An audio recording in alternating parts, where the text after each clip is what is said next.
അങ്ങനെ അവർ ഇരുവരും കൂടി ഒരു കമ്പിളിപ്പുതപ്പ് വാങ്ങിച്ചു. നല്ല കമ്പിളിപ്പുതപ്പല്ലേ? ഇതിനെ എന്തായാലും നമുക്ക് രണ്ടായി മുറിക്കാം. ഒരു പാതി നിനക്കും ഒരു പാതി എനിക്കും.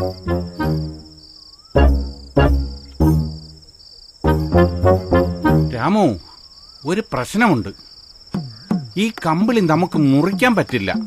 ഇത് തീരെ ചെറുതാണ്. മുറിച്ചു കഴിഞ്ഞാൽ നമുക്ക് രണ്ടുപേർക്കും ഇത് ഉപയോഗിക്കാനും പറ്റില്ല. അപ്പോ എന്ത് ചെയ്യും? ഒരു കാര്യം ചെയ്യാം. പകൽ മുഴുവൻ നീ ഈ കമ്പിളി ഉപയോഗിച്ചോ. രാത്രി മാത്രം എനിക്ക് തന്നാ മതി. പകലെന്തിനാ കമ്പിളി? രാത്രിയല്ലേ തണുപ്പ്. രാമുവിന് ഒരു സംശയം തോന്നി.